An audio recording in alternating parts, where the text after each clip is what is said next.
So let's talk about what's happened this week in tech news. All sorts of interesting things happening.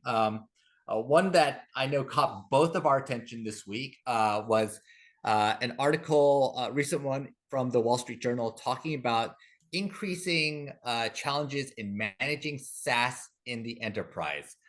This has been a prevalent challenge and one that both of us have talked about in terms of big challenges for CIOs in managing digital transformation and the technology portfolio in general. So I was wondering how you were thinking about this and what really got your attention there. Well, it's interesting when we were talking, prepping for this, you mentioned this was sort of a fluff piece, and it is. And a lot of this is part of the I think they call it the CIO Journal, part of the Wall Street Mhm. Journal's piece, and it was. But what I think the reason it caught both of our attention is just because it is such a prevalent and growing challenge. I mean, I think I may have mentioned here one of the past couple of weeks here that I'm hearing from CIOs that they're increasingly becoming SaaS first. And Mhm. this article really spoke to that there are sometimes now hundreds of SaaS applications they have subscriptions to. And so, beyond just the cloud, this whole idea of this whole entire SaaS layer, which of course Salesforce ushered us into and has just Mhm. launched this whole thing.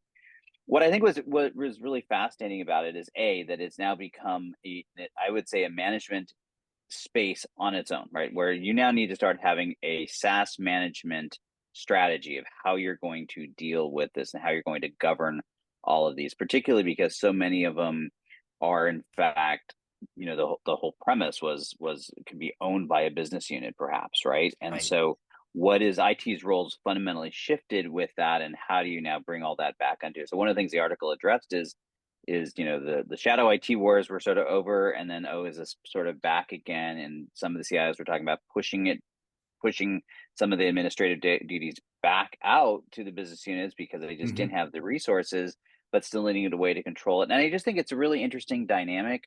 I don't think this is a you know toothpaste that's going back in the tube. I think this is a done deal as far as what the future holds. But I do think there's going to be some really evolving practices about how you manage this and how you deal with it. And really, the article, there was no big aha. It just was like a whole bunch of people going, "Yeah, this is really hard, and a real pain, and we're going to have to figure something out, even though we don't necessarily have answers." Yeah, what I found interesting about the Wall Street Journal piece, a couple things. First is that there's this persistent trend of basically using 10x the number of SaaS apps that were being used a decade ago. So if you had 15 or 20 a decade ago, now you're looking at 200 in your organization, or even more as your company gets bigger and bigger. Recent numbers that have come out both from security vendors as well as application integration vendors seem to suggest that for the $1 billion plus enterprise, it is not uncommon to have 1,000 or more apps that are in your organization. And then, of course, once a CIO sees this, they start thinking, well, how do we prune that a little bit and get back to our core apps that we know how to support?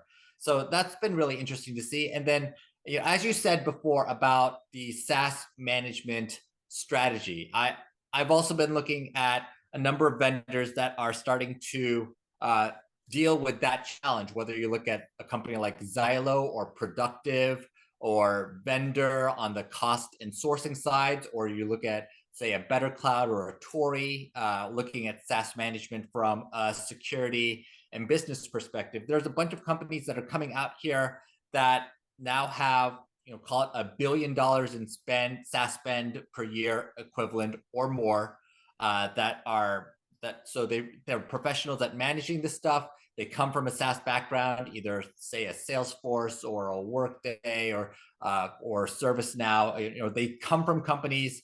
These founders have come from companies that are themselves large enterprise SaaS vendors and are now helping other enterprises to deal with this expansion in spend and management.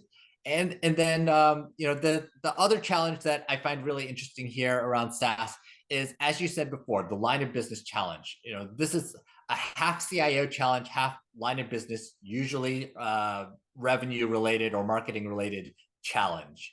And this is still very much in flux. Like half the time you look at a SaaS challenge, it's coming from the CIO. Half the time it's coming from some line of business department that has no idea how to manage the technology world in general, but they did know how to buy accounts for 500 different vendors and create a big mess. Well, and I do think there's another dimension. So I think you have the cost issue. And so when I Mm-hmm. think about the strategy around it, it's really probably there's three dimensions. It's like I've got a potential cost sprawl problem. I got licenses that I'm buying for users that aren't using it. I also have a data and a control and a redundancy issue that I need to be dealing with as far as how do I ensure the governance layer when I am by default trying to democratize the use of these SaaS apps to right. Part of the whole reason we do this is it's about speed to market. I can move more Right. quickly by using something like a SaaS, but now I got to deal with the governance challenges of that democratized or decentralized approach. And then the last one, and this one is probably the one that we don't talk about as much, and that is this idea of adoption or its role in the Mm-hmm. strategic layer. Because part of the reason you're seeing that 10x or more growth is because we're seeing more and more narrow banded approaches to software. We're coming up Right. with a SaaS solution that is this itty bitty solution to solve this one very specific problem. And it may do it very, very well, and it may be entirely necessary. But what we end up with now is a user, a business user is out there potentially using 10x number of apps to do their job. And that can create both breakdowns in the overall business process, but also just discontinuity in terms of the workflow and my brain exploding trying to remember how to use all these stupid things. Mm-hmm. And so, there's companies like WalkMe, for instance, that are providing sort of a data layer that provides some intelligence around what are people actually doing with these apps, how are they consuming them, so it can give you visibility from a cost standpoint. But I think more importantly, it can give you visibility into how people are using these apps and how are the handoffs occurring between apps, so that you can start ensuring that not only are people using what they're paying for, but they're using it effectively. And so I think there's all these different layers that start to come into play, which is also why part of the thing this article was talking about, in addition to the shadow IT piece, is the rationalization piece. And I think this is going to be hard for all those reasons. I think we're not going to see a whole lot of success in mass rationalization like we probably would have 10 or 20 years ago.